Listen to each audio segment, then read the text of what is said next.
معزز سامعین کرام، ہم اور آپ بڑے خوش نصیب ہیں کہ جشن خواجہ نواز رضی اللہ تعالیٰ عنہ میں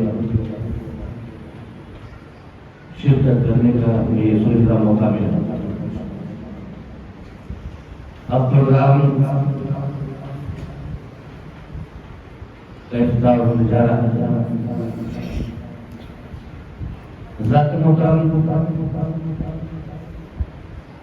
سب سے پہلے اس پروگرام کا آغاز تلاوت قرآن مجید سے ہونے جا رہا ہے۔ یہ ہمارے بزرگوں کا طریقہ ہے۔ ہمارے بزرگوں کا طریقہ رہا کہ جب بھی وہ کوئی کام انہیں کرنا ہوتا تو اس کام کے شروع کرنے سے پہلے قرآن شریف کی تلاوت کرنا ہے۔ اپنے بزرگوں کی سنت کو اپناتے ہوئے اس مجلس پاک کا آغاز قرآن ربانی سے کرنے جا رہے ہیں۔ آپ حضرات خاموشی سے قرآن عظیم سماعت فرمائیں۔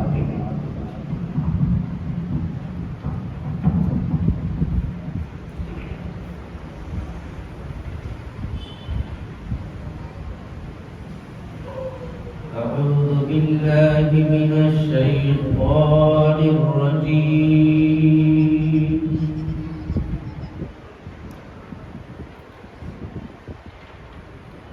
بسم الله الرحمن الرحيم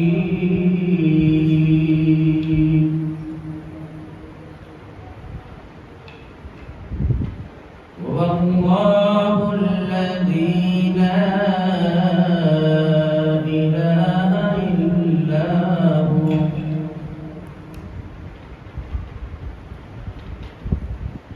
عالم الغيب والشهادة هو الرحمن الرحيم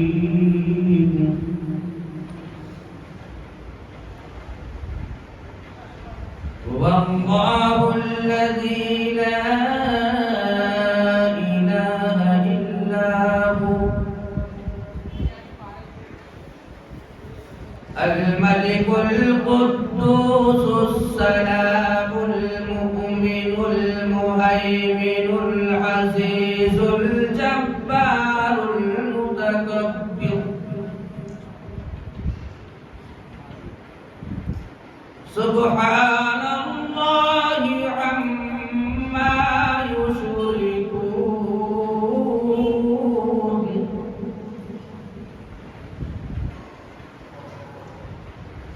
والله الخالق البارئ المصور له الأسماء الحسنى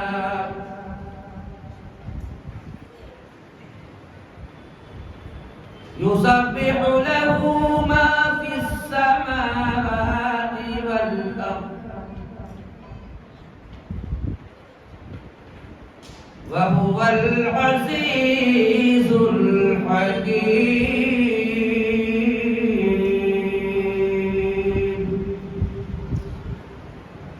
آمنت بالله صدق الله العظيم غریب آتے ہیں در پر تیرے غریب نواز،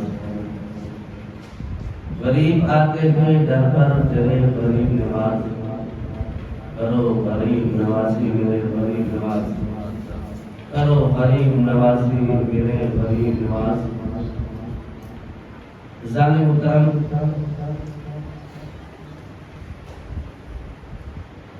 شہنشاہ ہندوستان آقائے رسول حضرت خواجہ فرید نواز رضی اللہ تعالیٰ عنہ کی یہ جشن پاک۔ ظالم محترم،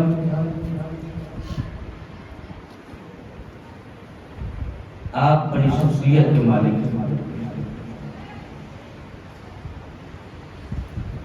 ظالم محترم، حضرت خواجہ فرماد رضی اللہ تعالیٰ عنہ کی بادشاہ ایسی بادشاہت ہے کہ جس طرح ہندوستان کے بادشاہ ہیں ویسا کہیں کے بادشاہ نہیں. ظالم محترم حضرت خواجہ فرماد رضی اللہ تعالیٰ عنہ کی بادشاہی غیر بھی کیا کرتے ہیں اور کہتے ہیں یہ ہر جگہ جو بادشاہ ہوتا ہے وہ زندہ ہو کر اپنی بادشاہی کرتا ہے، مگر ہندوستان کا بادشاہ ایسا بادشاہ جو مزار میں رہ کر بھی بادشاہ کرتا ہے.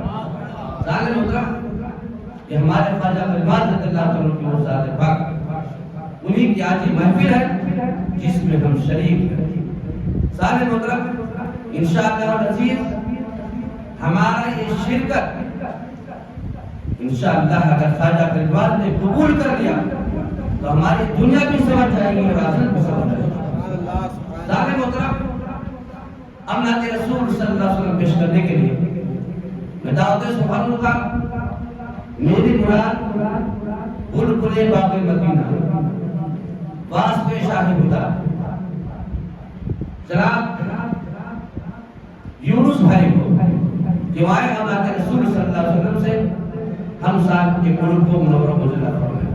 آئیے مراد اپنے آئے ہوئے مہمان کا استقبال نعرہ تکبیر کی چھاؤں میں بلند کرے. نعرہ تکبیر، نعرہ رسالت، جشن خواجہ فرماد، نعرہ تکبیر، نعرہ رسالت. مائک پر حضرت یونس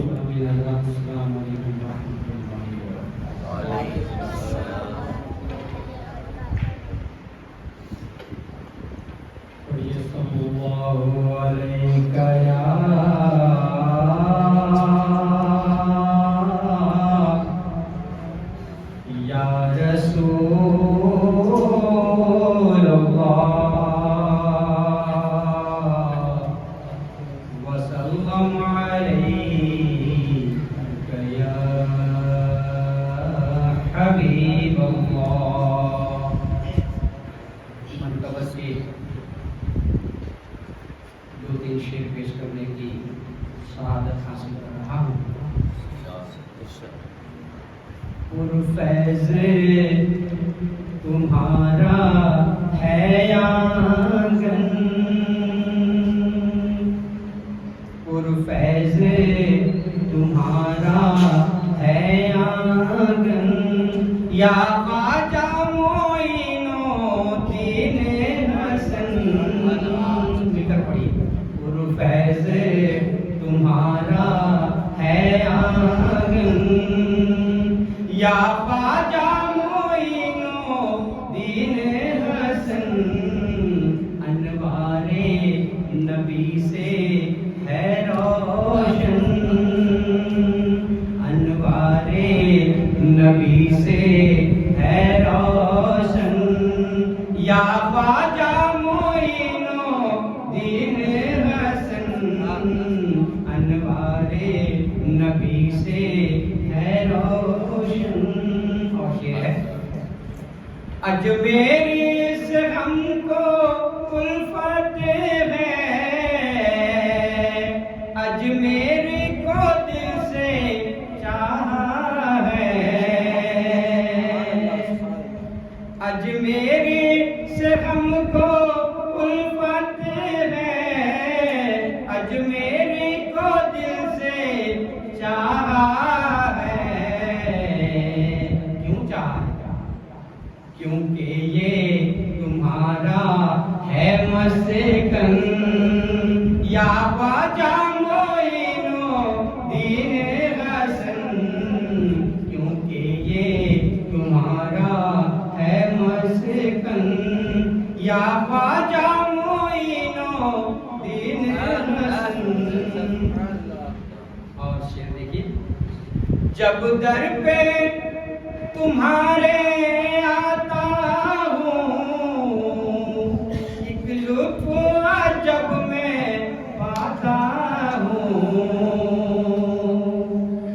جب در پہ تمہارے آتا ہوں، ایک لطف عجب میں پاتا ہوں، بس بس آ کے یہیں لگتا ہے من یا خواجہ معین الدین حسن بس آ کے یہیں لگتا ہے من یا خواجہ معین الدین حسن فیض تمہارا ہے آنگن یا خواجہ معین الدین حسن اور شعر ہے یاد تمہاری سینے میں ہے ذکر تمہارا ہونٹوں پر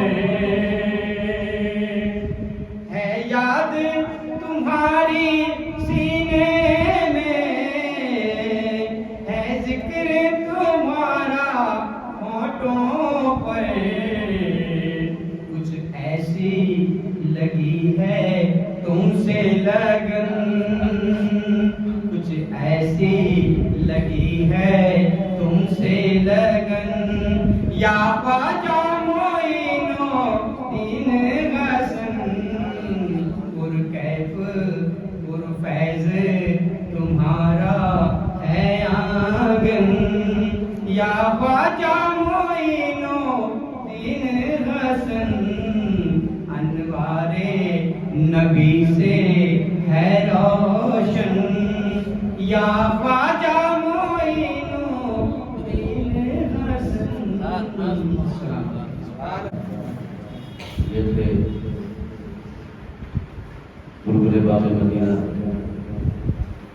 جناب یونس بھائی جو بہت ہی اچھے انداز میں منقبت خواجہ عباس رضا تعالیٰ عنہ سے ہم سامعین کی قلوبوں کو مجھلا کر رہے تھے.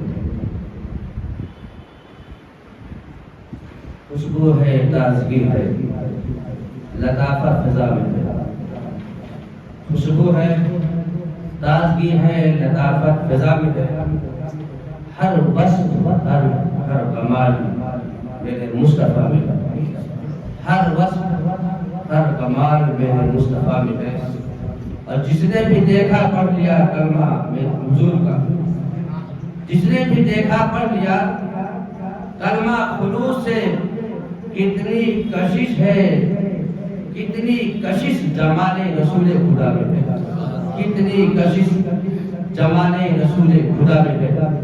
ذالِ محترم اب میں نعت رسول صلی اللہ علیہ وسلم پیش کرنے کے لیے میں اپنے آئے ہوئے مہمان بلبل باغ مدینہ آواز میں شاہدہ جناب محمد ویس بھائی صاحب سے التجا کرتا ہوں کہ آئیں اور نعت رسول صلی اللہ علیہ وسلم سے ہم شامل کے قلوب کو منور جزا فرمائیں. آئیے ہم اور اپنے آئے ہوئے مہمان کا استقبال نعرہ تکبیر سلام کی چھاؤں میں پکڑیں. نعرہ تکبیر نعرہ رسالت نعرہ رسالت جشن خواجہ غریب نواز نعرہ تکبیر نعرہ رسالت. السلام علیکم ورحمۃ اللہ وبرکاتہ. انشاءاللہ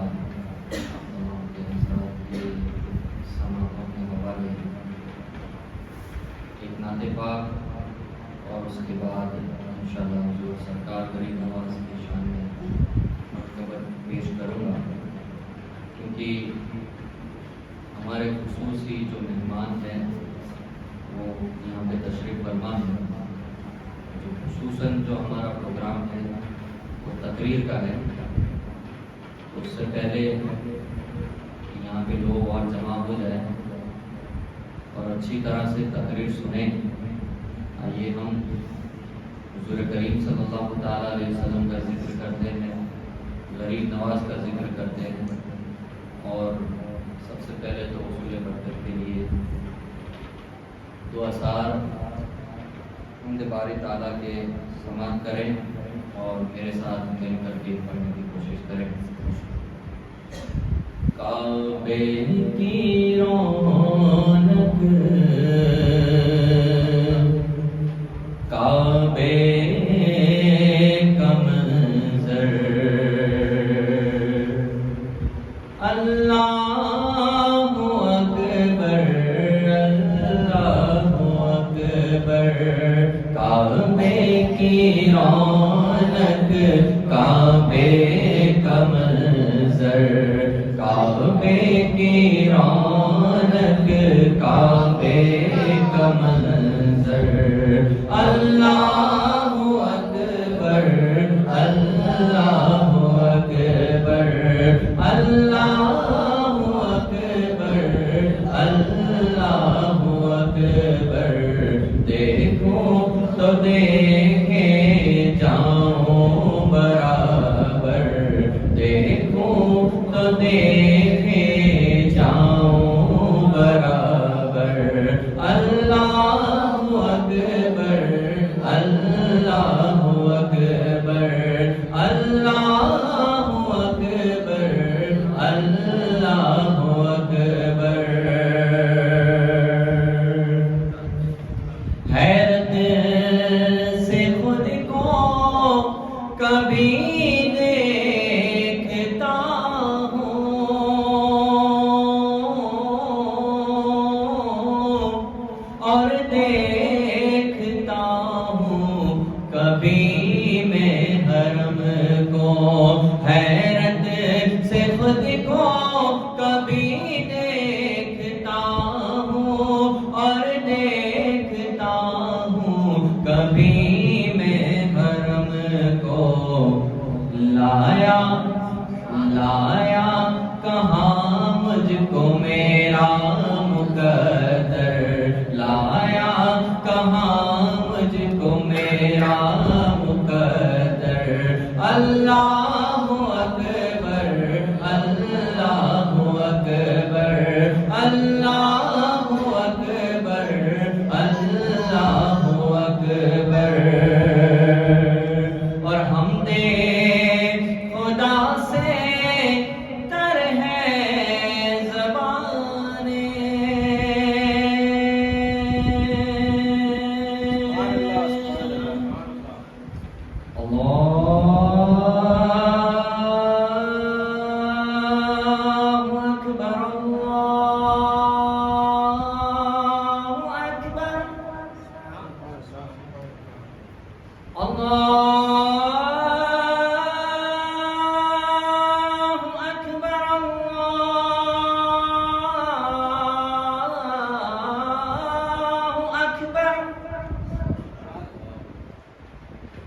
أشهد أن لا إله إلا الله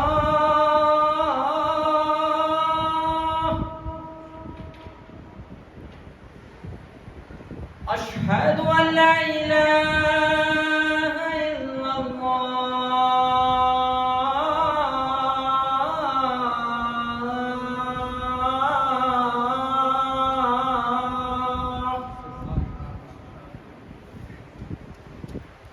أشهد أن محمدا رسول الله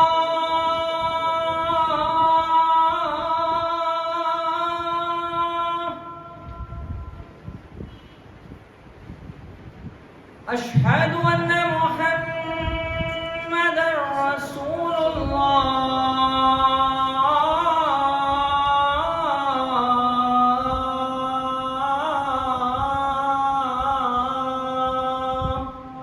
حمد خدا سے کر ہے زبان کانوں میں رس بولتی ہے اذانیں بس ایک صدا آتی ہے برابر اللہ اکبر اللہ اکبر اللہ اکبر اللہ اکبر کعبے کی رونق کعبے کا منظر اللہ اکبر اللہ اکبر دیکھوں تو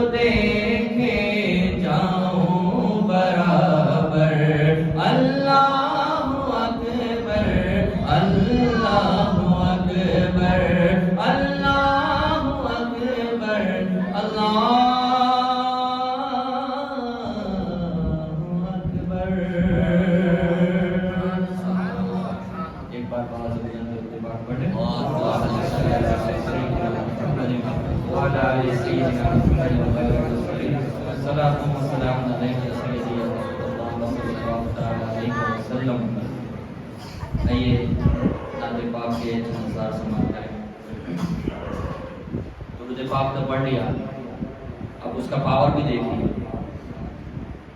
کہ دلوں نگاہ کی دنیا نئی ہوئی ہے, دلوں نگاہ کی دنیا نئی ہوئی ہے, دلوں نگاہ کی دنیا نئی ہوئی ہے, دلوں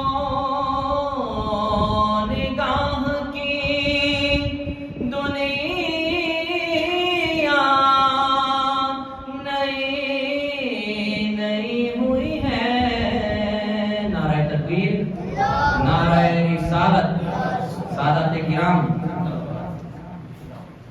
دلوں نگاہ کی دنیا نئی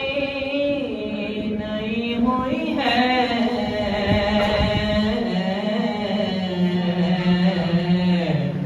کہ درود پڑھتے ہی یہ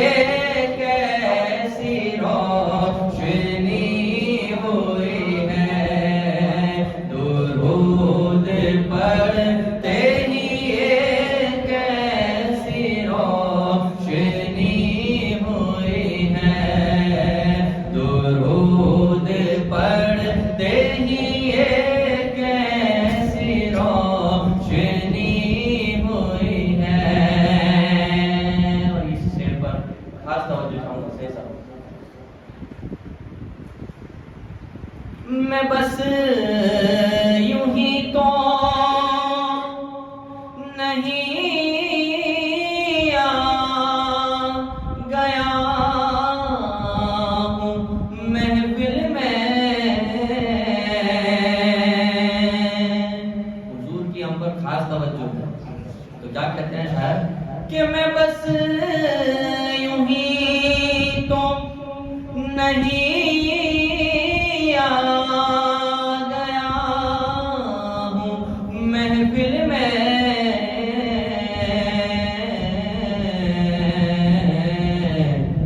کہ کہیں سے اذن ملا ہے تو حاضری ہوئی ہے, کہیں سے اذن ملا ہے تو حاضری ہوئی ہے, دلوں نگاہ کی دنیا نئی ہوئی ہے, درود پڑھتے ہی کیسی روشنی ہوئی ہے. اور مجھے یقین ہے وہ آئیں گے دم آخر, مجھے یقین ہے وہ آئیں گے دم آخر,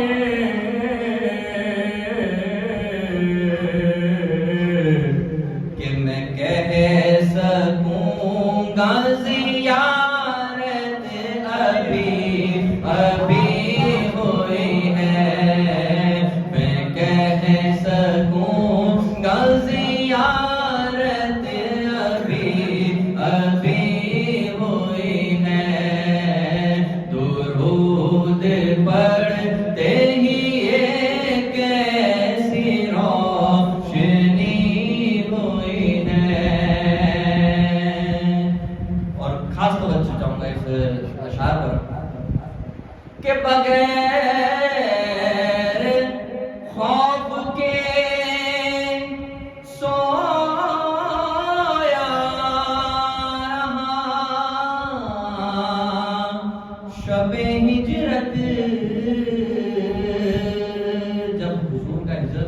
ہے مکہ سے مدینہ، تو حضور صلی اللہ تعالیٰ علیہ وسلم نے مولا علی کو اپنے بستر پر بٹھا دیا تھا.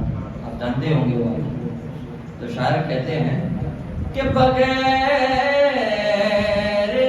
خوف کے سویا رہا شب ہجرت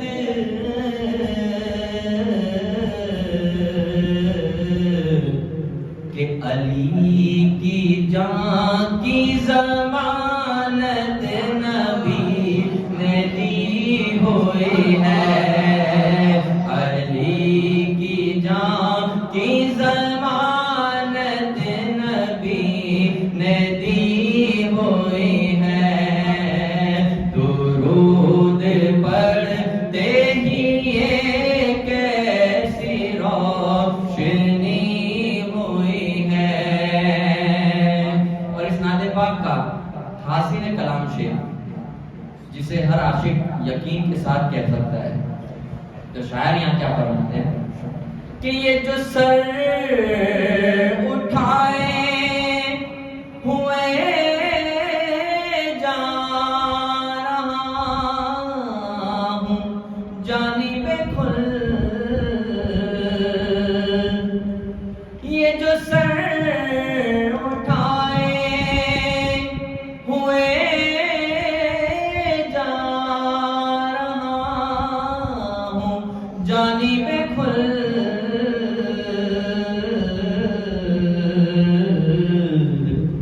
کیوں؟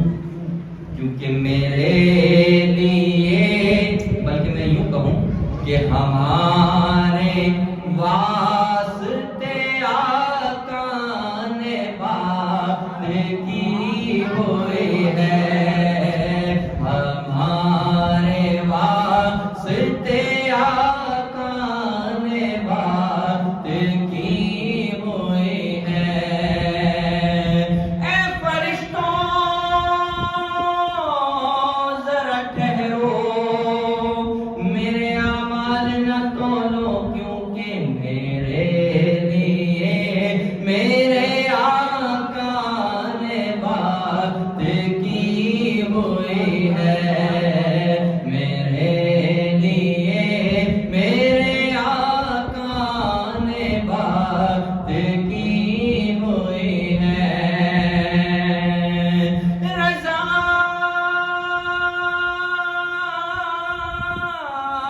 رضا رضا رضا پل سے اب وجد کرتے گزریے، کیونکہ میرے لیے میرے آقا نے بات کی ہوئی ہے.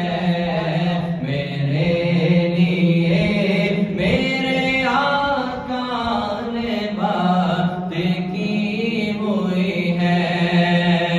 دوزخ میں تو کیا میرا سایہ نہ جائے گا، میرے لیے میرے آقا نے بات کی ہوئی ہے. نصیر ان کے سوا کون ہے رسول ایسا، جو بخشوانے پہ آئے تو بخشوا کے چلے. میرے لیے میرے آقا نے بات کی ہوئی ہے. میرے لیے میرے آقا نے بات کی ہوئی ہے. دلوں نگاہ کی دنیا نئی نئی ہوئی ہے. درود پڑھتے ہی یہ کیسی روشنی ہوئی ہے. درود پاک پڑھیں.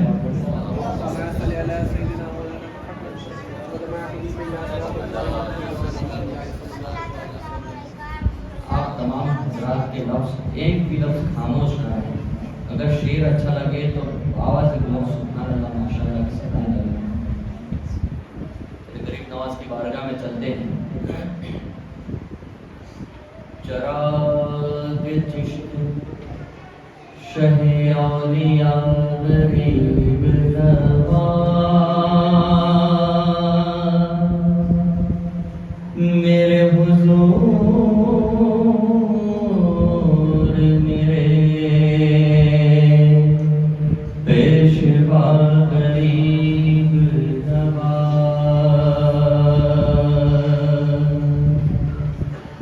میں پلسرات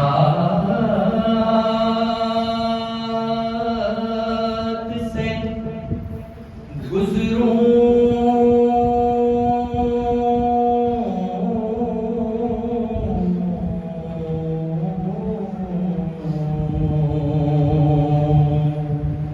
میں پلسرات سے گزروں تو اس طرح گزروں ادھر فرید کھڑے ہو ادھر غریب نواز ادھر فرید کھڑے ہو ادھر غریب نواز سلطان الہند کی چوکھٹ پر سلطان الہند کی چوکھٹ پر تقدیر بنانے آیا ہوں تقدیر بنانے آیا ہوں سلطان الہند کی چوکھٹ پر سلطان الہند کی چوکھٹ پر تقدیر بنانے آیا ہوں تقدیر بنانے آیا افسانہ درد و ہجر و الم افسانہ درد و ہجر و الم رو رو کے سنانے آیا ہوں رو رو کے سنانے آیا ہوں سلطان الہند کی چوکھٹ پر کیا بھول ہوئی آخر مجھ سے کیوں خواب میں آنا چھوڑ دیا کیوں خواب میں آنا چھوڑ دیا کیا بھول ہوئی آخر مجھ سے کیوں خواب میں آنا چھوڑ دیا کیوں خواب میں آنا چھوڑ دیا روٹھے ہوئے اپنے خواجہ کو روٹھے ہوئے اپنے خواجہ کو میں آج منانے آیا ہوں میں آج منانے آیا ہوں سلطان الہند کی چوکھٹ پر اور کیا پیش کروں کیا نظر کروں سرکار کسی قابل ہی نہیں سرکار کسی قابل ہی نہیں کیا پیش کروں کیا نظر کروں سرکار کسی قابل ہی نہیں سرکار کسی قابل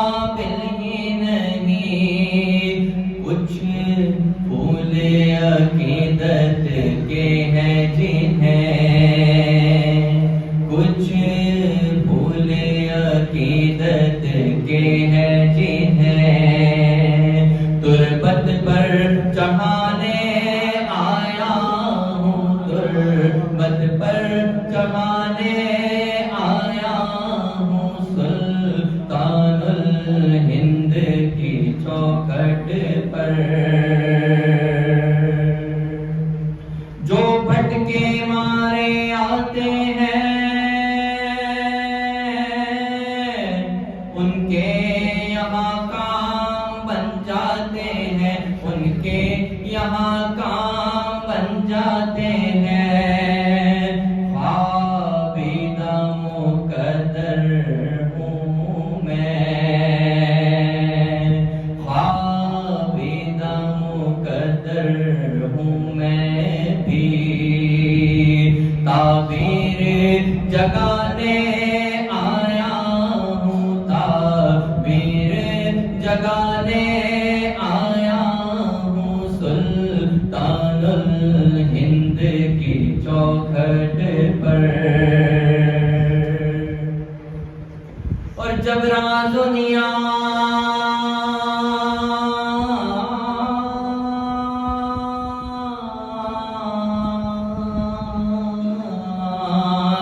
جب راز و نیاز کا عالم ہو اللہ سے ہوتی ہو باتیں اللہ سے ہوتی ہو باتیں جب راز و نیاز کا عالم ہو اللہ سے ہوتی ہو باتیں اللہ سے ہوتی ہو باتیں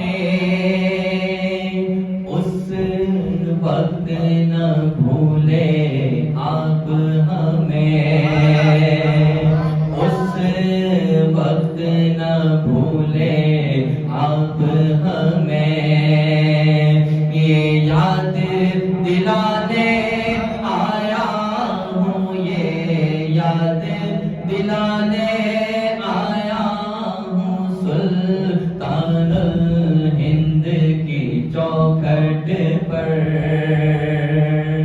اور دیدار کا دل میں شوق لیے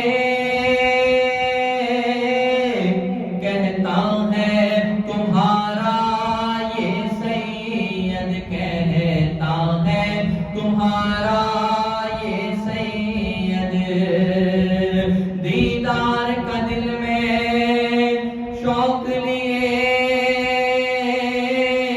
کہتا ہے تمہارا یہ سید سلطان الہند کے جلووں کو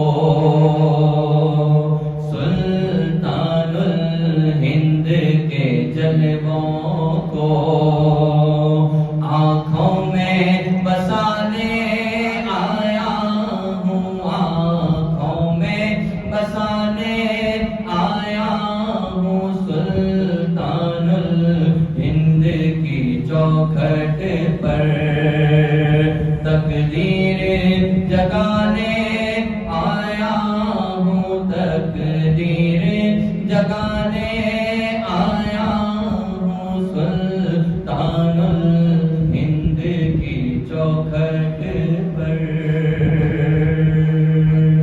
چھوٹے نہ کبھی تیرا دامن چھوٹے نہ کبھی تیرا دامن یا خواجہ معین الدین حسن ہے تم پہ فدا سب تن من دن ہے تم پہ فدا سب تن من دن یا خواجہ معین الدین حسن یا خواجہ معین الدین حسن اجمیر مجھے پہنچا دے خدا چادر میں چڑھا ہوں پھولوں کی اجمیر مجھے پہنچا دے خدا چادر میں چڑھا ہوں پھولوں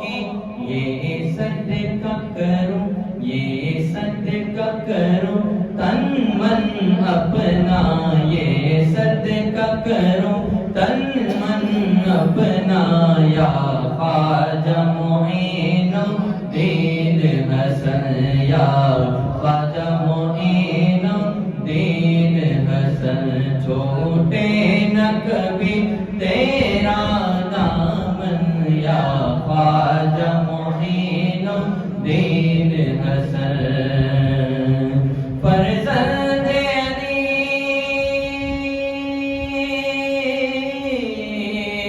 فرزند علی ہو نور نبی فرزند علی ہو نور نبی محبوب خدا ہے ذات توری محبوب خدا ہے ذات توری ایک بار دکھا ایک بار دکھا ایک بار دکھا روضہ اپنا یا خواجہ معین الدین حسن ایک بار دکھا روضہ اپنا یا خواجہ معین الدین حسن چھوٹے نہ کبھی تیرا دامن یا خواجہ معین الدین حسن چھوٹے نہ کبھی تیرا دامن یا خواجہ معین الدین حسن آئیے اب میں ہمارے خصوصی مہمان جناب حافظ عبدالرحیم صاحب برکاتی جو یہاں پہ تشریف فرما ہے ان کا استقبال کروں اس سے قبل جو ہماری گلپوشی کی رسم ہوتی ہے اسے نبھا لیتے ہیں تو میں سب سے پہلے دعوت دیتا ہوں جناب حافظ عبدالرحیم صاحب کی گلپوشی کریں گے فرقان بابا سید فرقان بابا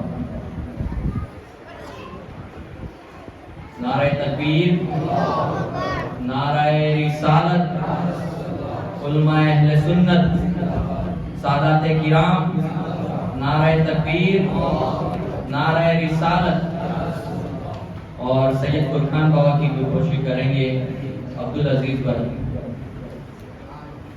نعرہ تکبیر نعرہ رسالت سادات کرام جشن خواجہ غریب نواز یہاں کے خطیب و امام غلام مصطفیٰ حافظ غلام مصطفیٰ صاحب کی گلپوشی کریں گے زاہد بھائی نعرہ تکبیر نعرہ رسالت علماء اہل سنت جشن خواجہ غریب نواز اب انور صاحب کی گلپوشی کریں گے جناب امین بھائی نعرہ تکبیر نعرہ رسالت نعرہ حیدری آئیے بلا تاخیر ہمارے خصوصی مہمان جو یہاں پہ تشریف فرما ہے ان کا استقبال کرتے ہیں نعرہ تکبیر نعرہ رسالت ان سے ایک بھی لفظ خاموش نہ رہے نعرہ تکبیر نعرہ رسالت نعرہ حیدری جناب حافظ عبدالرحیم صاحب قبلہ سرکار غریب نواز السلام علیکم ورحمۃ اللہ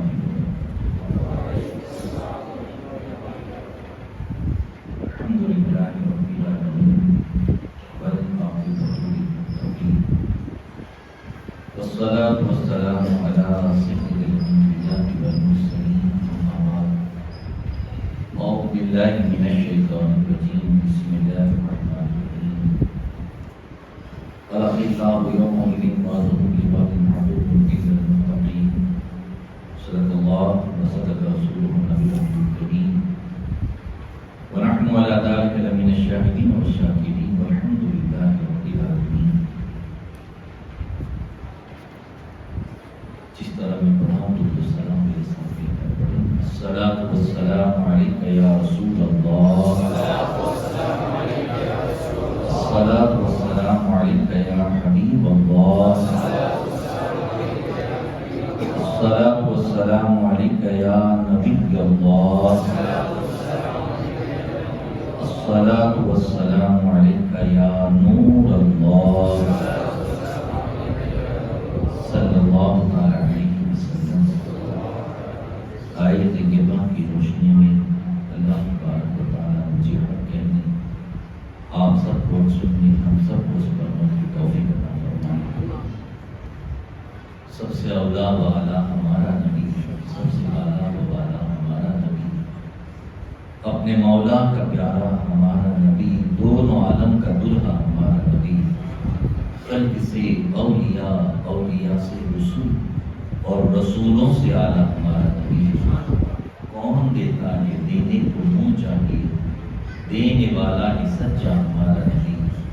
کمزوروں کو رضا مستا دیجیے کہ نہیں، بے کسوں کا سہارا ہمارا نبی۔ تیرے پائے کا کوئی ہم نے نہ پایا خواجہ، ہم زمین والوں پر اللہ کا سایہ تھا، مکر شیطان سے مریدوں کو بچا لیتے ہو، اس لیے پیر تمہیں اپنا بنایا خواجہ۔ لے چلیں گے فرشتے مجھے دوزخ کی طرف، میں پکاروں گا ذرا ٹھہرو وہ آیا خواجہ، میں پکاروں گا ذرا ٹھہرو وہ آیا خواجہ۔ سیدی خستہ کو امید حضوری کب تھی، سب کے جاؤں تیرے کیا قرب بلایا خواجہ، ہند کے سارے ولی تیری رعایا خواجہ۔ میرے آقا صلی اللہ علیہ وسلم کے پیارے دیوانوں، ماہ رجب المرجب کا نام سنتے ہی پہلے ایمان مشکیرہ سنی مسلمان اور خاص کر ہند کے مسلمانوں کے ذہن میں بھی ہوگا، سرکار کریم نواز کی یاد تازہ ہو جائے۔ اور یہ ماہ بڑا مبارک ہے، بڑا عظمت والا ہے، بڑا برکت والا ہے، کیونکہ یہ اللہ کا مہینہ ہے۔ اس ماہ مبارک کی فضیلتیں ہمارے علماء سے ہم بارہا سنتے ہیں۔ ایک بات بتا کر کے حصول برکت کے لیے میں آگے اپنی بات کو بڑھاؤں، کیونکہ آج 25ویں شب ہے اور 2 دن کے بعد وہ شب آئے گی جو میرے آقا صلی اللہ علیہ وسلم کی معراج النبی کی شب ہے، اللہ کے دیدار کی شب ہے۔ سرکار فرماتی ہیں اسی شب کے حوالے سے کہ جب میں جنت کی سیر کر رہا تھا، جنت میں مجھے یہاں سے وہاں ساری چیزوں کا مشاہدہ کرایا جا رہا تھا۔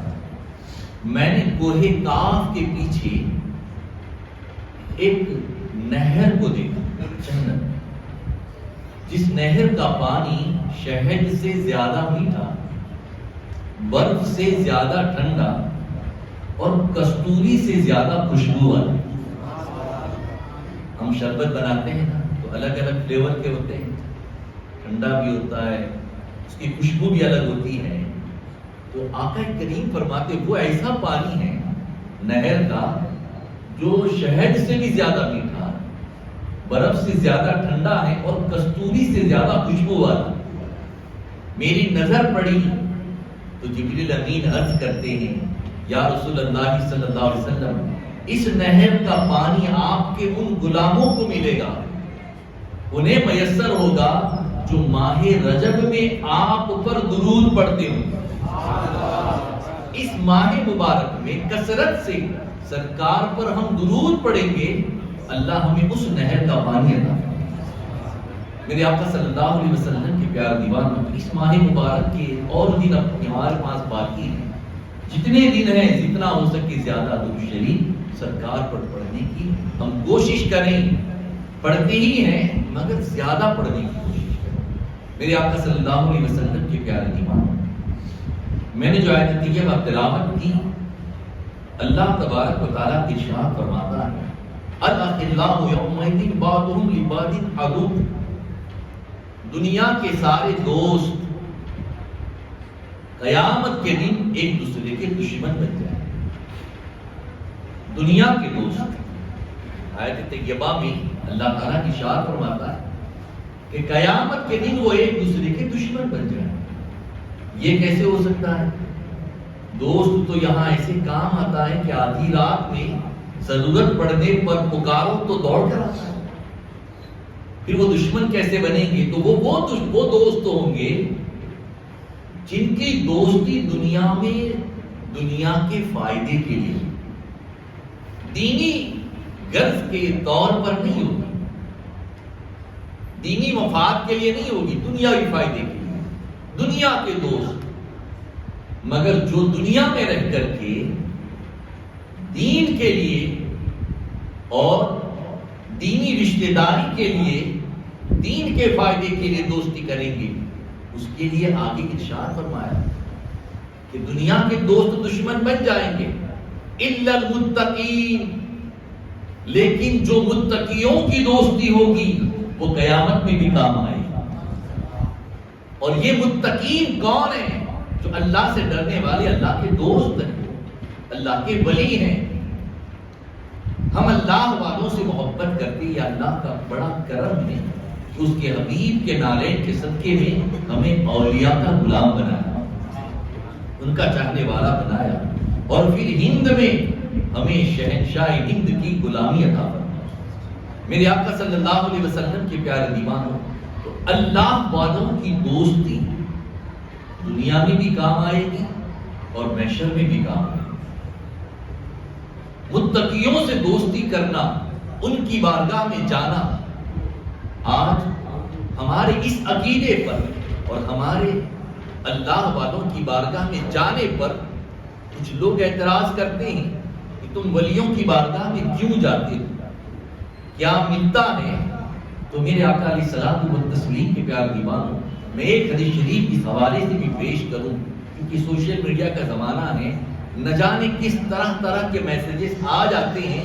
جب کوئی ہمارا ایسا موقع آتا ہے ان کی طرف سے چاروں طرف کی باتیں ہوتی ہیں، تو سنیں۔ یہ حدیث مبارکہ مسلم شریف کی ہے، اور یہ حدیث مبارکہ توبہ کے حوالے سے ہیں، لیکن اس میں اللہ کے ولی کا ذکر ہے، اور یہ زبان رسالت سے بیان ہوئی ہے، آقا کریم نے بیان فرمایا، اللہ کے محبوب نے بیان فرمایا، اس کا کوئی انکار نہیں کر سکتا۔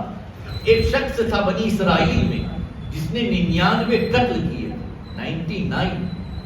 کسی کے پاس گیا اور کہا کہ میں نے 99 قتل کر دیے،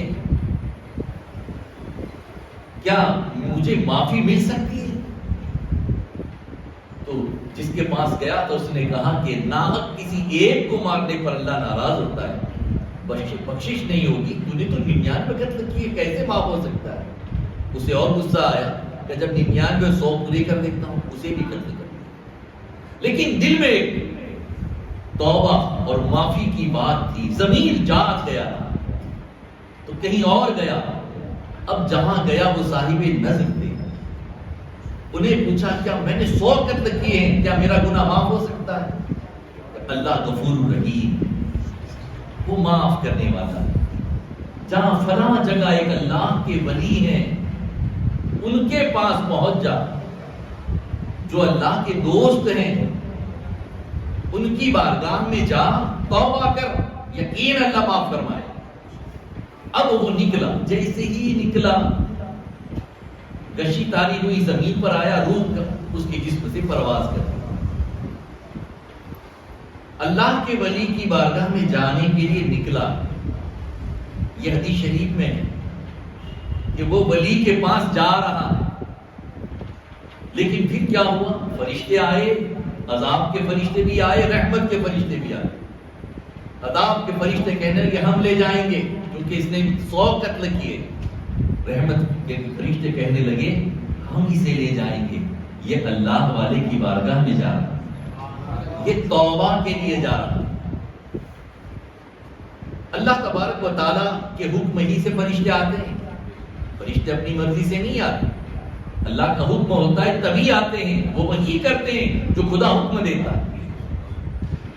اللہ تبارک و تعالیٰ کی بارگاہ میں فرشتے معروضہ اپنا اپنا پیش کرتے ہیں، تو رب تبارک و تعالیٰ فرماتا ہے فرشتوں، اس کے نکلنے کی جگہ سے لے کر جہاں اس کا جسم ہے، اور وہاں سے لے کر جس ولی کی بارگاہ میں جا رہا تھا، زمین کو ماپو، ناپ لو اسے، جس کا فاصلہ کم ہو وہ لے جائیں. اگر اللہ والے کے در کا فاصلہ قریب ہے تو رحمت والے لے جائیں، اور اس سے زیادہ قریب گھر ہیں تو پھر عذاب والے لے جائیں. اور جیسے ہی فرشتوں نے ماپنا شروع کیا، رب کا حکم زمین کو ہوا کہ اب تو تنگ ہو جا اللہ والے کے گھر کے قریب سے، اللہ والے کے درس کے قریب سے کم ہو جا، تاکہ یہ جو توبہ کے لیے نکلا ہے، میرے دوست کی بارگاہ میں جانے کے لیے نکلا ہے، تو پھر اس کا صلہ بھی مل جائے. اور زمین تنگ ہوئی اللہ کے حکم سے، اور اللہ تبارک و تعالیٰ نے اسے بخش دیا. توبہ کی غرض سے نکلا، یعنی توبہ کرنے کے لیے جب بندہ نکلتا اللہ معاف کرتا ہے. لیکن یہاں پر ایک در اللہ کے ولی کا بھی کرتا ہے کہ جو اللہ کے ولی کی بات کرنا چاہتا ہے. تو اے ایمان والو، جب کبھی ہم سے کوئی ایسا معاملہ ہو تو ہم بھی توبہ کے لیے ولیوں کی بارگاہ میں چلے جائیں. اور پھر ہم تو بھروچ میں رہتے ہیں، ایک تاریخی شہر ہے، اور الحمدللہ 1000 سال پرانی بھی اللہ کے ولیوں کے مزار مقدس ہمارے شہر میں موجود ہے. جلیل القدر اللہ کے ولی موجود ہے. تو اللہ کے ولی کی بارگاہ میں ہم کیوں جائیں، کس لیے جائیں؟ صرف دنیاوی غرض و غایت کے لیے نہیں. ان کا تعلق رب سے ہے.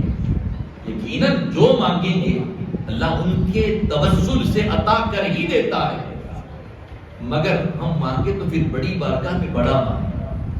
جب دینے والے اتنے عظیم بیٹھے ہیں تو پھر دنیا بھی ختم ہونے والی نعمتیں کیوں مانگے؟ مانگے تو پھر جنت کی نعمتیں مانگے، تو عذاب قبر سے نجات کی دعائیں ان کی بارگاہ میں مانگے، وہ مانگے، یقیناً وہ عطا فرماتا. میرے آقا علیہ الصلوۃ والتسلیم کے پیارے احباب، اس لیے ہم غریب نواز کی بارگاہ میں بھی جائیں. سرکار اعلیٰ حضرت فرماتی ہیں، آپ نے دنیا میں دعا قبول ہونے کے جو مقامات گنائے، مکہ معظمہ سے شروع کیا اور پوری دنیا میں جہاں جہاں ہیں. پھر جب ہند کی باری آتی ہے تو فرماتے ہیں آستان عالیہ سرکار غریب نواز پر بھی دعائیں قبول ہوتی. اور یہ ہم سب نے محسوس کیا. تو وہ ایک ایسی ذات ہے، وہ ایسی بارگاہ ہے جہاں دل سے مانگو وہ عطا کرتے. غریب نواز سرکار کی زندگی مبارک بڑی پیاری، نوازنا. اور آپ کی زندگی مبارک اور آپ کی شان یہ ہے کہ آپ پیدائشی ولی ہیں. اللہ تعالیٰ نے جو اہل بیت اطہار کے ایک جو چشم و چراغ کو بنایا ہے اور بھیجا ہے ہماری ہدایت کے لیے، رہنمائی کے لیے، انہیں مادر ذات ولی بنا کر سرکار غوث پاک کی زندگی پڑھی. مادر ذات ماں کے شکم میں ولایت کے مرتبے پر سرکار غریب نواز بھی پیدائشی ولی اور بچپن ہی سے غریب نواز ہے. دودھ پینے کے زمانے سے ایک مرتبہ ایک خاتون آتی ہے، آ کر کے آپ کی والدہ کے پاس آتی ہے. اس کے پاس بھی دودھ پیتا ہوا بچہ، اور سرکار غریب نواز کی عمر شریف بھی وہی ہے کہ آپ دودھ پیتے ہیں. بچپن ہی کے عالم میں ابھی بولنے کی شروعات نہیں ہوئی ہے، دودھ پینے کا زمانہ ہے. وہ خاتون کہتی ہے کہ مائی، میرے سینے میں دودھ کم ہے اور میرا بچہ بھوک سے روتا ہے. اور وہ رو رہا تھا، وہ اپنی بات ہی کر رہی تھی کہ یہاں سرکار غریب نواز کی والدہ فرماتی ہیں کہ میرے معین الدین حسن نے مجھے جیسے اشارہ کیا ہو کہ ماں اس بچے کو اپنی گود میں لے. میں نے لے لیا اس کا بیٹا اپنے پاس اور پھر اپنے سینے سے لگایا، اسے دودھ پلایا. پھر اس کے بعد جب وہ بچے کی رونے کی آواز ختم ہو گئی، بھوک کی وجہ سے رو رہا تھا، اب وہ مسکرانے لگا. ادھر میرا معین الدین بھی مسکرانے لگا. دودھ پینے کے زمانے سے حاجت روائی کرنا، نوازنا، یہ میرے سرکار غریب نواز کی مقدس بہترین عادتیں ہیں. 4-5 سال کی عمر ہوئی، آپ کے والد ماجد غیاث الدین رحمۃ اللہ تعالی علیہ پائے کے بزرگ بھی ہیں، اور اللہ تعالیٰ نے آپ کو رئیسی عطا فرمائی ہے. رئیس خاندان ہیں. آپ سرکار غریب نواز کیا کرتے ہیں؟ اپنی والدہ کو عرض کرتے ہیں ماں اچھا کھانا پکاؤ. بچوں کی عادت ہوتی ہے نا اچھا کھانا ہو، لیکن سرکار غریب نواز وہ اپنے لیے نہیں پکواتے تھے، ماں سے کہتے اچھا کھانا پکاؤ، اچھا کھانا بناؤ. جب ماں بنا دیتی تھی پھر محلے میں جاتے اور پھر نکل کر نوجوان بچوں کو جو بھوکے ہوتے جو کمزور ہوتے انہیں جمع کر کے اپنے گھر لاتے، دسترخوان بچھا کر کھانا کھلاتے، اور پھر جب وہ کھا لیتے تو ماں کو کہتے ماں حاجت مندوں کو کھلانا، اور کھلانے کے بعد اللہ دل کو کتنا سکون عطا فرماتا. میرے آقا صلی اللہ علیہ وسلم آج ان کے نام پر ان کے دیوانے ہزاروں کو کھانا کھلا رہے ہیں. میرے آقا علیہ الصلوۃ والتسلیم کے پیارے دیوانوں، اس لیے سرکار غریب نواز کی زندگی یہ ہے، بچپن ہی سے غریب نوازی ہے، اور پھر کردار اتنا اعلیٰ ہے، کردار مقدس اتنا اعلیٰ ہے. جب اللہ تک کے پیارے رسول صلی اللہ علیہ وسلم نے ہند آنے کے لیے آپ کو بشارتیں دی اور آپ تشریف لائیں، اس زمانے میں ہند آج کے جیسا ہند نہیں تھا. ہندوستان کی بارڈر افغانستان تک پھیلی ہوئی تھی، اس طرف برما تک تھی. اس وقت کا ہند دیکھیں اور پھر اجمیر مقدس کو دیکھیں تو اس وقت ہندوستان کا سینٹر وہی اجمیر مقدس، بیچ میں اجمیر مقدس، اور وہیں آپ کو آنے کا حکم دیا گیا. میرے آقا صلی اللہ علیہ وسلم کے پیارے دیوانوں، سرکار غریب نواز تشریف جب لا رہے تھے، آپ سب سے پہلے جب ہند کی زمین پر تشریف لاتے ہیں تو لاہور ہند میں ہیں، وہیں پر داتا گنج بخش علی حجویری علیہ رحمت کی بارگاہ میں رکتے ہیں، 40 روز رہتے ہیں. یہیں سے اور ہمارا عقیدہ مضبوط ہوتا ہے. اس زمانے میں کوئی مزار مقدس پر جانے کا انکار کرنے والا دنیا میں نہیں تھا. تب آپ نے جا کر دکھا دیا میرے غلاموں، میں بھی یہاں ہند میں آیا ہوں تو ایک اللہ کے ولی کی بارگاہ میں 40 دن رک کر کے آؤں. وہاں 40 دن رکے پھر آئے، اور جب آ گئے اجمیر مقدس میں تو یہاں پر آپ کا جو کردار تھا، کیونکہ آپ نے لوگوں کے سامنے دین پیش کرنا، 90 لاکھ لوگ ایسی مسلمان نہیں بن گئے. ہندوستان کا ماحول کچھ الگ تھا. یہاں پر مورتیوں کی پوجا ہو رہی تھی، آگ کی پوجا ہو رہی تھی، درختوں کی پوجا ہو رہی تھی، سورج اور چاند کو پوجا جا رہا تھا.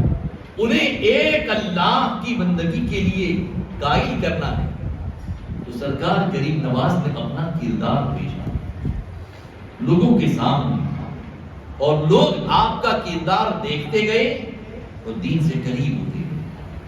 جو بھی آپ کی غلامی میں آیا پھر آپ کا ہو کے رہ گیا.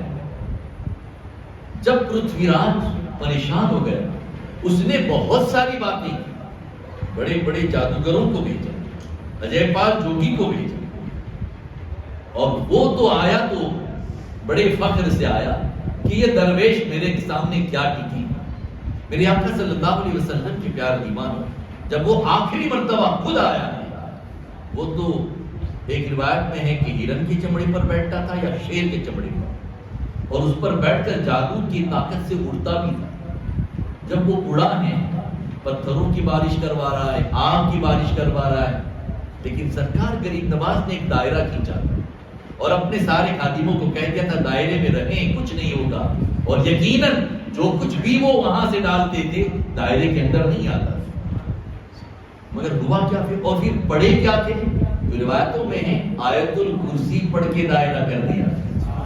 ایک آیت کی اتنی طاقت ہے کہ ہندوستان کے بڑے سے بڑے جادوگر کا جادو بھی نہیں چل سکتا.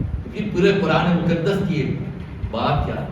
میرے آقا صلی اللہ علیہ وسلم کی پیارے دیوانوں، اس وقت ایک کسی ملک کے جادوگر نے کہا تھا کہ ان پر جادو اثر نہیں ہوگا. کیوں؟ اس لیے کہ ان کی نگاہیں بہت پاکیزہ ہیں. ان کی نگاہیں پاکیزہ ہیں. اگر آپ کو ان پر جادو کا اثر کروانا ہے، ان کی نگاہوں کو بھٹکا دیں. تو پھر پرتھوی راج نے نوجوان لڑکیوں کو بناؤ شنگار کر کے آنا ساگر کے قریب آپ بیٹھتے تھے، وہی آپ کی جگہ تھی، بھیجا جاؤ جا کر کے ان لوگوں کے سامنے اپنا حسن پیش کرو تاکہ ان کی نگاہیں بھٹکیں. لیکن یہ اللہ والے جن کی نگاہوں میں جمال مصطفیٰ بس گیا ہو، بھلا وہ دنیا کے حسن کی طرف کیا دیکھیں. میرے آقا علیہ الصلوۃ والتسلیم کی پیار دیوان، وہ لڑکیاں آئی بھی اور اپنا جو کچھ بھی کرنا تھا کیا بھی، لیکن کسی اللہ والے نے نگاہ اٹھا کر نہیں دیکھا، وہ تھک کر واپس چلی گئی. اب پرتھوی راج نے اپنی بیٹی سے کہا کہ بیٹی، ہمارے پورے کے پورے سامراجیہ کی بات ہے کہ اگر یہ مکمل طور پر انہیں ہم ہرائیں گے نہیں تو پھر ہم ہار جائیں گے. سلطنت کی بات ہے، تمہیں کسی طرح سے معین الدین کے سامنے جانا ہے.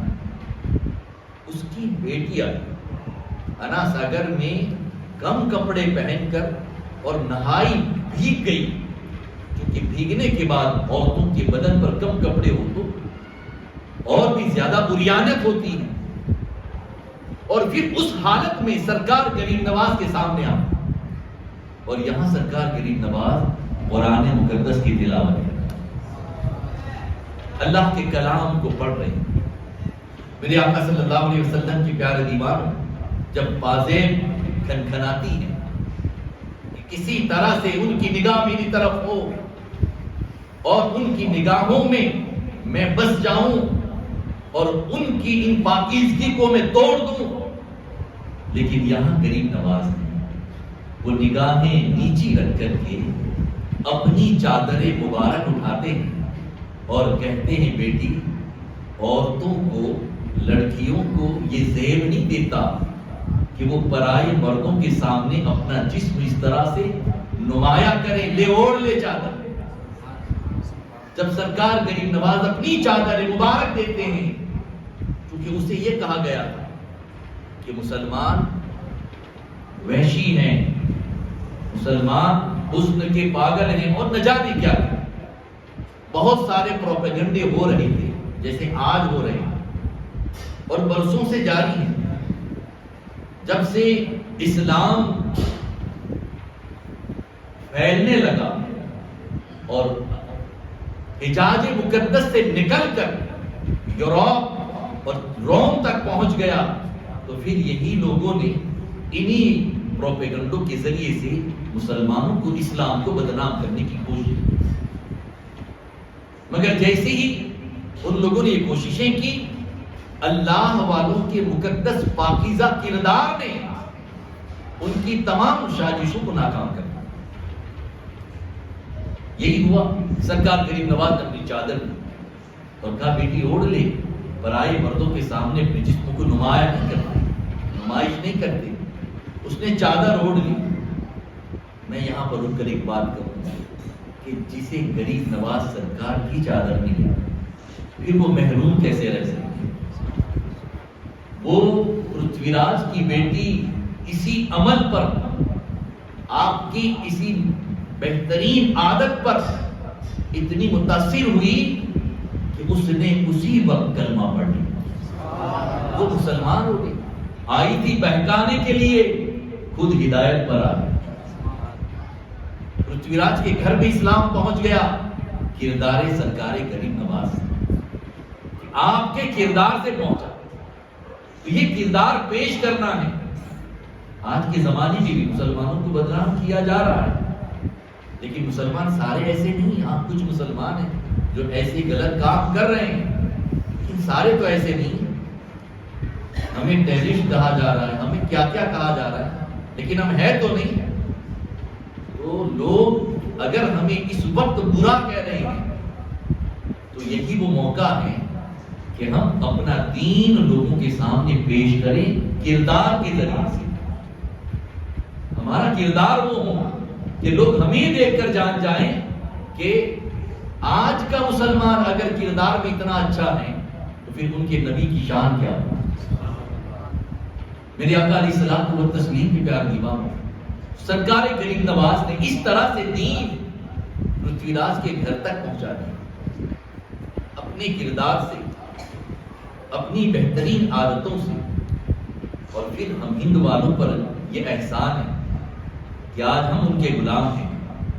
لیکن ہم دیکھیں کسی بھی ولی کی زندگی پاک کو اٹھا کر دیکھیں, ان کی زندگی میں ہمیں ایک سنت بھی چھوٹتی نظر نہیں آئی.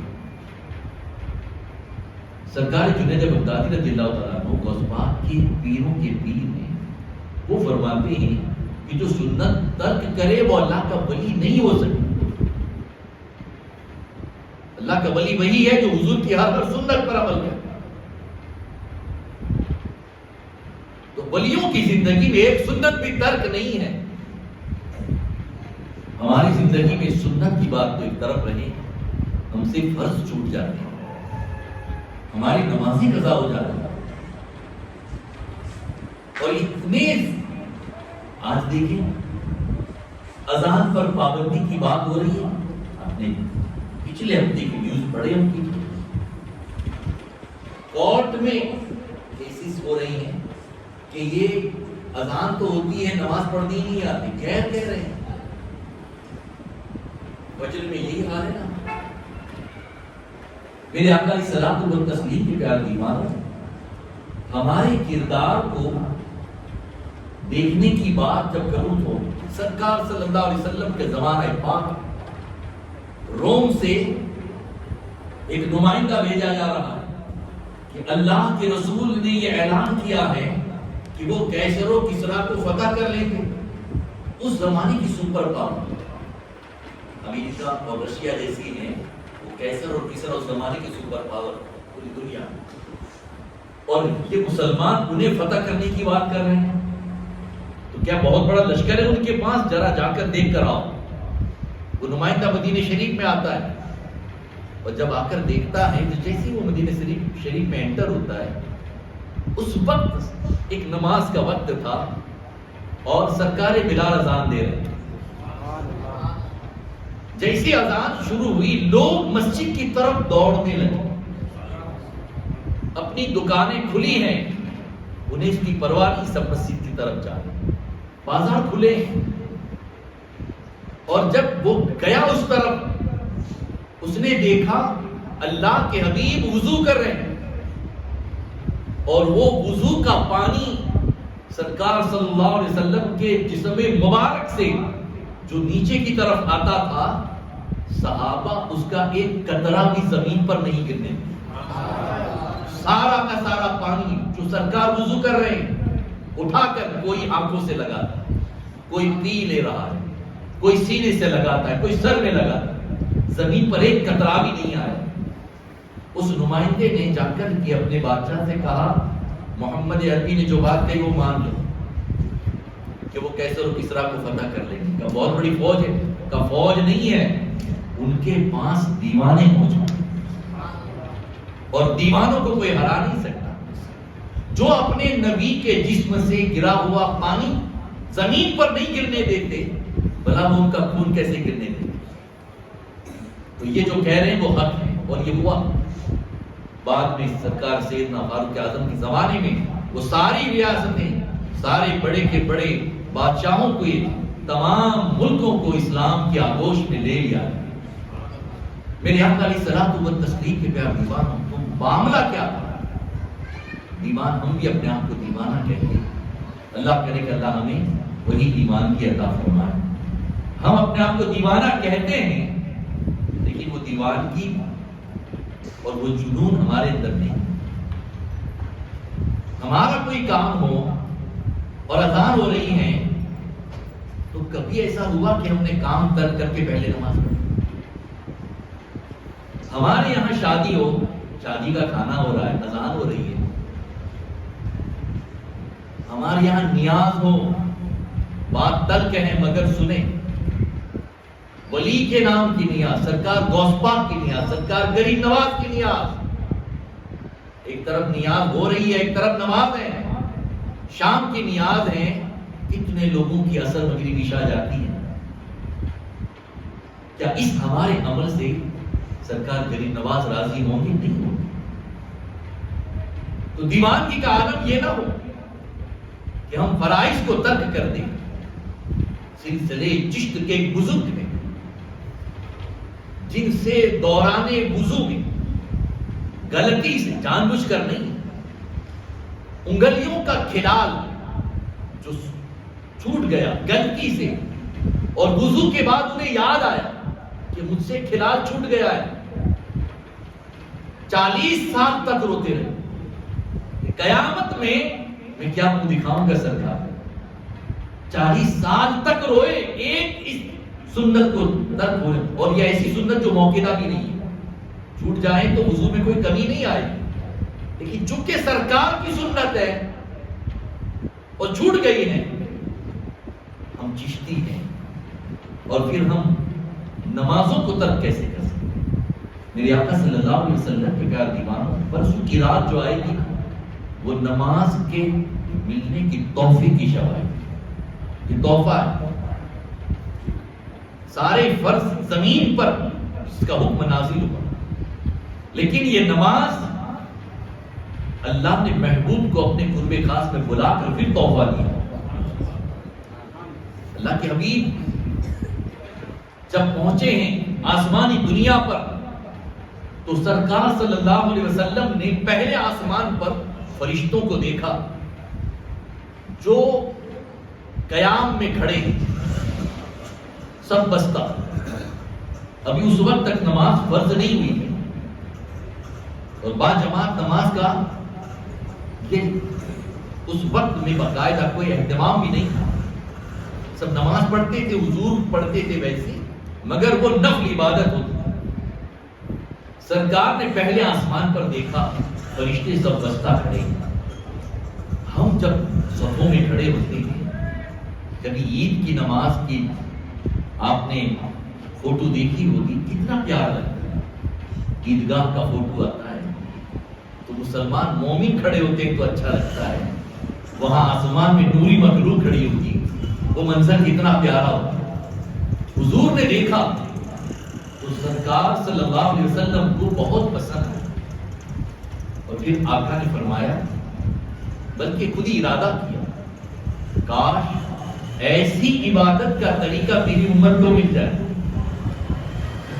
اور پھر یہ بتاؤں، وہ فرشتے جب سے پیدا ہوئے، کب پیدا ہوئے اللہ و رسول بہتر جانے، قیامت تک رہیں گے تو قیام ہی میں کھڑے رہیں گے، ان کی یہی ایک عبادت ہے کہ وہ صرف قیام میں، ہمارا قیام زیادہ لمبا ہو تراویح میں تو ہم پریشان ہو جاتے ہیں، مولانا نے حافظ صاحب نے پہلی رکعت بہت لمبی کر دی، وہ فرشتے جب سے پیدا ہوئے اور قیامت تک کھڑے ہی رہے، ان کا ایک ہی رکن ہے صرف قیام، اور کوئی عبادت نہیں ہوتی۔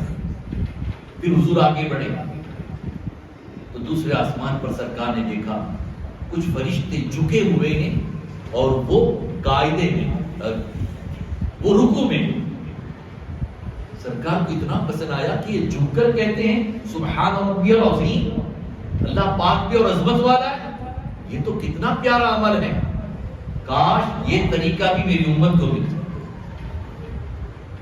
پھر آپ کے آقا آگے بڑھے، اور وہ جو رکوع میں ہے نا وہ قیامت تک رکوع میں رہیں گے، ایک ہی ان کا رکوع۔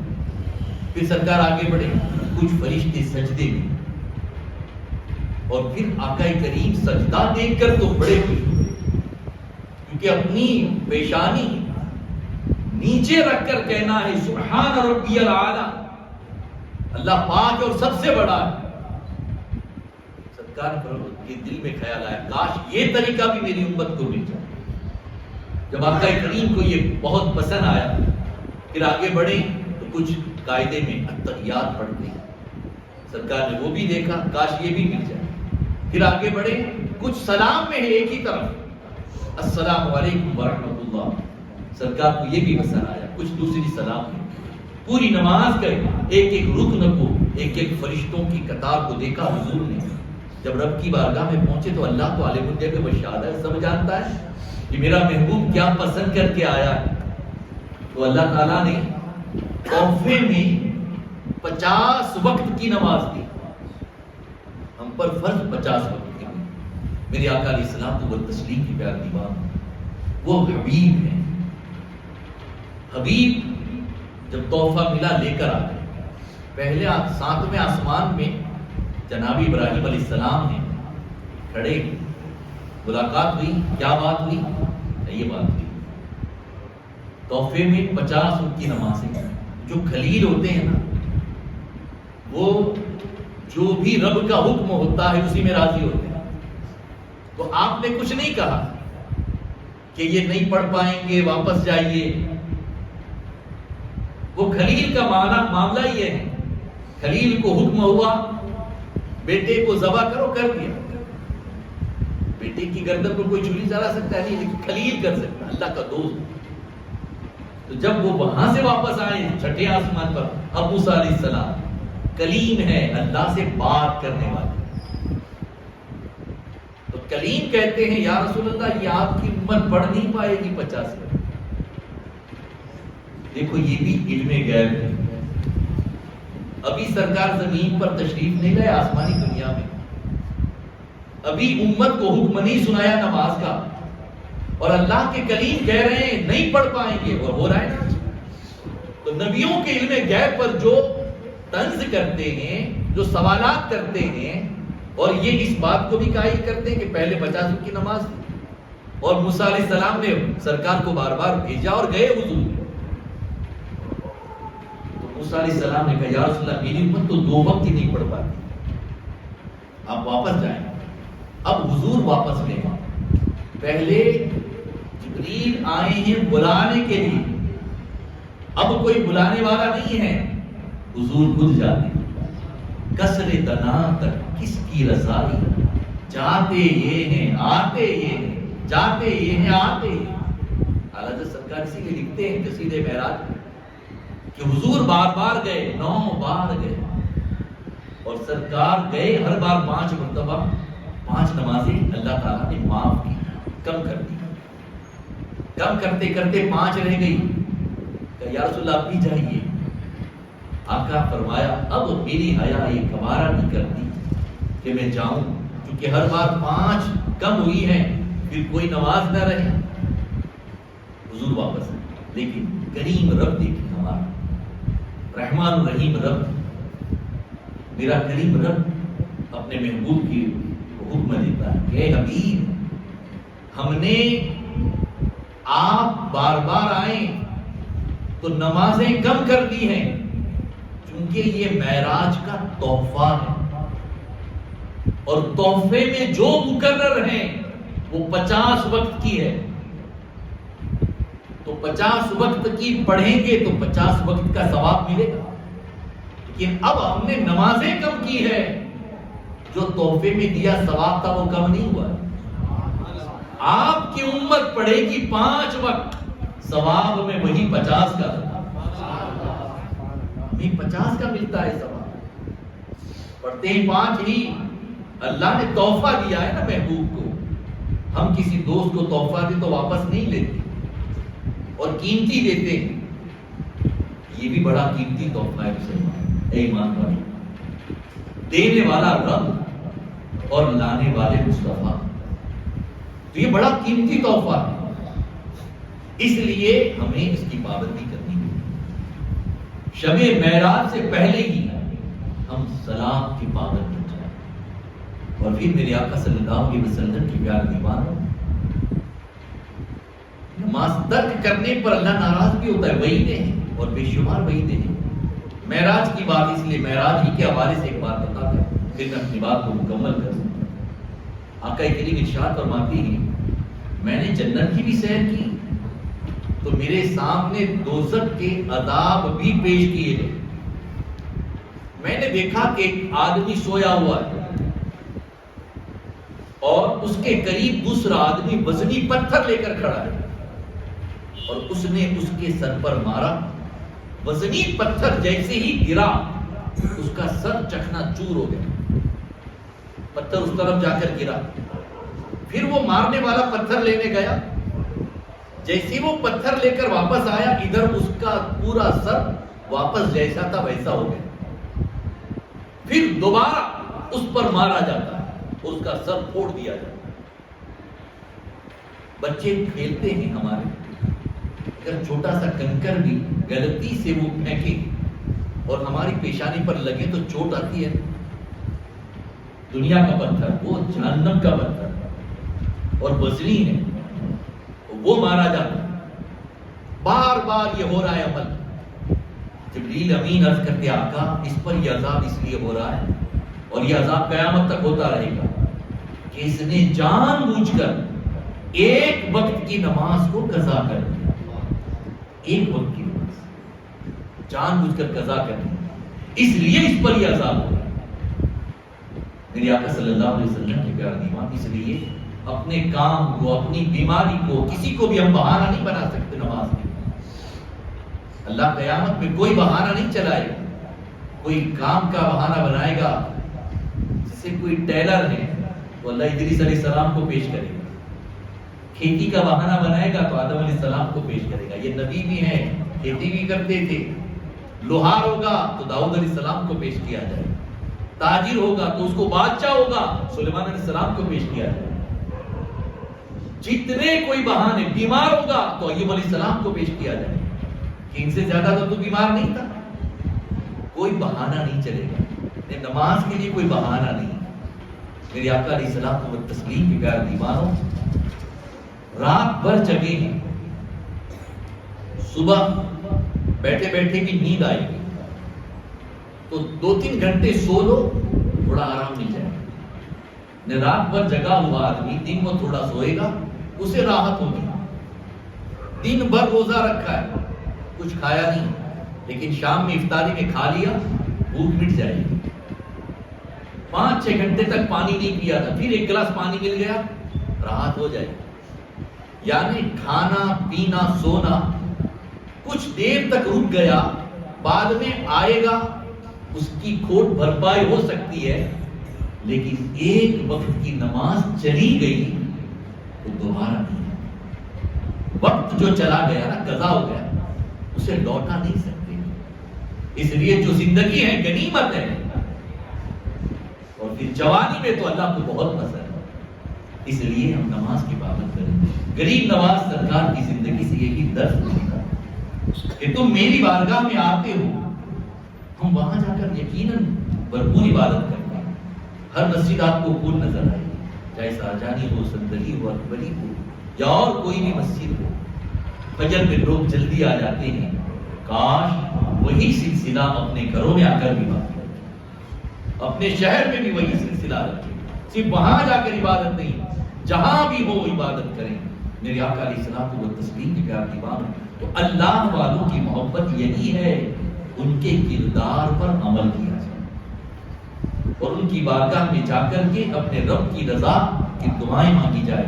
میرے آقا علیہ السلام کو تسلیم کے پیار دیوان. معراج النبی قریب ہے, ہم اس کے حوالے سے بھی اپنی تیاری کریں, عبادت کریں شب معراج میں. کچھ لوگ اعتراض کرتے ہیں شب معراج کی کہ صحابہ سے ثابت ہیں, حضور سے ثابت ہیں کہ حضور نے کیا شب معراج میں عبادت کی.